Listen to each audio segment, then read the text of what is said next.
Hello, my name is Lisa Shea, and this video is part of my series on horror stories, horror books, horror authors, and all things horror.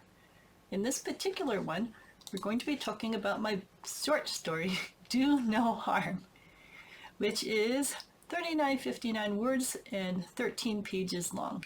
So we're going to go into a lot of spoilers with this one, so if you haven't read it yet and you care about spoilers, now would be the time to read it. If you don't care about spoilers, then that's fine. We will go ahead and talk about the story.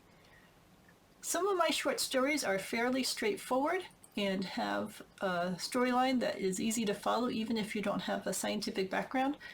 This one in particular is about a certain kind of technology, and since my story isn't about the technology, I don't go into it in depth, but that might make it a little confusing for people who don't understand what this technology is about.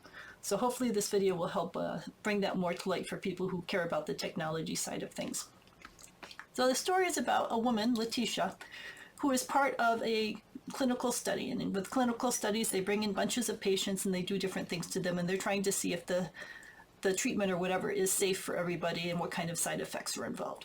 So Letitia is one of the people who's enrolled in this clinical study, and she has now started to fall in love with the doctor who's running the study, which of course is clearly against study protocols. You don't want to have any sort of relationships going on between patients and doctors. And in general, I mean, that's an ethical thing that no one should ever be involved with in general, but especially in a clinical study where the results of this are going to affect thousands upon thousands of people down the line.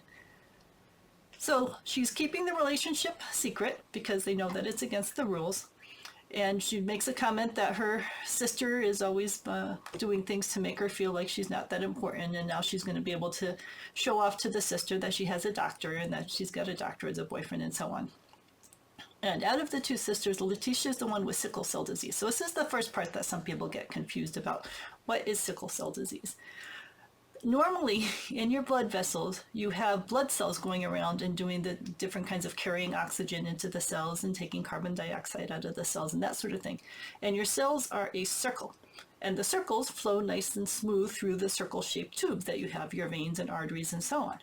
But with people with sickle cell disease, a number of the blood cells end up being sickle-shaped, and I'm not really drawing it well, but like a curved shape. And these curved shapes, because they've got edges on them instead of being a nice round thing, those edges get caught when they're trying to slide through capillaries and veins and such. And when you get a bunch of these little sickle cells getting caught somewhere, it causes a blood clot, and this is excruciatingly painful. So people who suffer from sickle cell disease have all sorts of painful episodes in their life, and they tend to die early, and it's just an awful disease in general. So there's reasons that we're trying to do work to help people with sickle cell disease. So Letitia is a woman, has sickle cell disease, has gone through all sorts of treatments all her life, and she's hoping that this new clinical trial will help her find a treatment that makes her life better.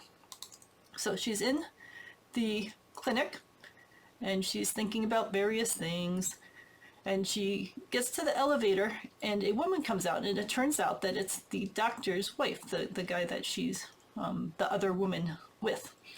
And she's confused why the doctor's wife is in there and so happy.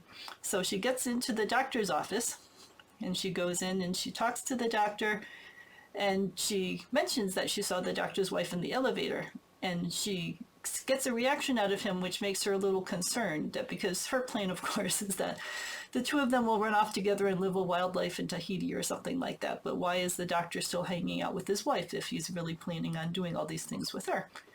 So she sort of confronts him gently, but he says, oh, everything's going to be fine. We're going to split up. She's going to live her life. I'm going to live my life. The things that guys who cheat always tell the woman that they're cheating with, or generally always. Shouldn't generalize too much. All right, so he tells her that she's doing really well in the clinical trial, that this trial is working very well for her sickle cell, and that he's sort of surprised by it. So he says that we're not really supposed to tell her that because the purpose of a clinical trial is to keep everything anonymous. But of course he's being unethical in a number of ways, so he's unethical about this too. So he says that if this actually comes through, if she actually is a success case, then it's going to change the whole way the clinical trial is running, and they're going to have to rethink a whole bunch of stuff, and everything's going to be dug into. Now, this is sort of a warning sign if she was paying attention. He's doing all sorts of illegal things here, and the last thing he wants is to have a whole bunch of people digging through the trial and figuring out what he's been up to. But she's all happy. She's thinking about doing TV interviews and having the whole world praise her for being a part of this. So he gives her a bracelet. So it's a solid metal bracelet in the sense that it's not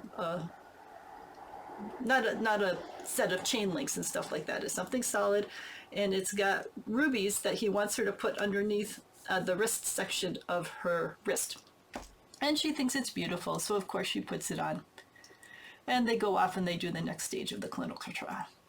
So then we switch over to a scene of Letitia at her house with her sister and her mother and father, and they're all worried about her because she's in this clinical trial, and what are they doing to her? They could be, sending poison through her veins. One never knows with clinical trials.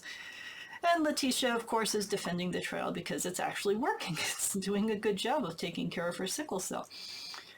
So the lawyer says the hospital's corrupt, the doctors are corrupt, they want the study to keep going forever because this is free cash for them. If the study actually worked, then it would go on to the next trials where they started rolling it out, and then suddenly the hospital wouldn't get the benefits that it has been getting all along. So the hospital has incentive to keep the trials running at a not quite successful, but successful enough to keep giving it funding kind of level. Letitia won't hear anything about this because she wants to have a happy life with her doctor. So she gets rid of her family and goes off. And now, for some reason, she's in a lot of pain, which is strange because this clinical trial has been going really well for her up until this point. So she tries to relax, she sends a message to her mother, and she goes back to sleep. So then she's waking up in the morning and things are getting worse and worse. Suddenly just all sorts of problems are happening with her body, and she doesn't understand why because she'd been doing well until now. So she tries to send a text to her mom, but unfortunately she sends it to her sister, and her sister's already super paranoid about all the stuff that they're doing to Letitia. So her sister's all upset, and Letitia talks her sister down and says, "I'm fine." So Letitia goes off to work. She collapses at work. Now her mother and her sister are coming to see what's going on, and they don't have any idea why she's having these reactions because the clinical trials were going so well for her, but now she's in agony, and the sister doesn't want to take her to the hospital that's doing all these things to her, but the mother says, "We have to take her somewhere. The hospital's the closest. Let's just get her there so that we don't have her die on us." So they go racing to the hospital bed. Now she's in agony. The bracelet that the doctor had given her has been taken away from her, and now the nurse is all upset with the doctor, saying, "I know that you've done something to her. She was doing really well, and suddenly she's in this huge remission state." And sorry. And the doctor says, "Well, sorry, but this is just what happens to our patients. The ones with the darker skin tend to die because the treatment doesn't get through the skin cleanly enough, because what they're doing is laser beam treatment." And this is part of where it gets confusing for some people. But they've got a cytophone, they've got a device where she puts her wrist into the device, and the laser beams go through the skin and are watching the blood cells going through, and this is actual technology. There were big studies out that came out last year, 2019, the summer of 2019, where they're actually doing this right now with cancer cells. So the laser beams look through the skin, because the skin is pretty translucent there, and they are fast enough that they can see the cells going through, and they can look at each cell, detect if it looks abnormal, and then send a pulse of laser light at the abnormal ones and actually kill them while they're going through the blood vessels just at normal speed without impacting the skin or anything else or any of the other blood vessels. So it's a super targeted, staying there zapping all the cancer cells. So we are actually doing this, which is pretty phenomenal. And in this study, what they were doing was using that for sickle cells. So while the blood is going through the vessels just as it normally does, a laser beam on the outside, you don't have to touch the skin at all. The laser beam is looking through the skin where it's nice and translucent, looking for those sickle cells because they have a completely different shape than normal blood cells. And whenever it spots a sickle cell, it just sits there and zaps it with enough laser beam light so that that cell no longer works properly and dies and gets, gathered up by the white blood cells and all that kind of normal operation. So they had a device that was doing this, and it was working very well on Letitia. But the doctor has a wife, and he doesn't want to leave the wife. And normally he chose women who he knew were going to die soon so that he could have his fun with them. They would die off, and then he'd move to another one. But unfortunately for him, Letitia actually did well with the treatment. So now he needs to make her sick. So what he did was get a bracelet, which was the mirror opposite of the device they normally use. So this bracelet that she was wearing was looking for healthy blood cells and zapping and killing all the healthy blood cells, leaving her only with sickle cells in her body. So all those sickle cells were exacerbating the problem and jamming up the capillaries and causing all the damage that sickle cells normally cause, but now to a higher degree because all the good blood cells were being destroyed and she was being left with just hordes and hordes of sickle cells in her. So the doctor says, well, this is sad because a sickle cell patient is dying from sickle cell disease, and that's just what happens sometimes. And then he threatens the nurse and says, if you actually bring this up anywhere, I'll destroy your career. So Letitia is starting to realize what's going on here, and she's upset, but her body is damaged enough now that she can't tell anybody about it, and she's just trapped in this body which is about to die from overdose of sickle cell in her system. And it ends with, I suppose, one of my common themes that I address, which is a person who realizes what's gone wrong and realizes who the culprit is, but is unable to communicate it in any way. So they're just trapped with their knowledge and the knowledge that this doctor is going to be going out and doing this to woman after she's gone. So she's going to die. He'll find another patient who has dark skin and that he feels he can manipulate, and he'll manipulate her and sleep with her, and then she'll die off because the treatment in general doesn't work for her, or because he gives a little helping hand with his device. So hopefully that makes more clear what this story is about. Again, I think the challenge for some people is that the technology is brand new, so a lot of people don't even know this technology exists. And then it's a little complicated because you generally tend to think of laser beams as slicing into someone, so there's a visible cut on the outside of their body. But with these types of laser beams, they are mild enough that they can see through the skin without hurting the skin. So, sort of like you think of an X-ray machine. An X-ray can see through the skin. You don't have to cut someone open to use an X-ray. So the laser beams do the same thing. They can see through the skin.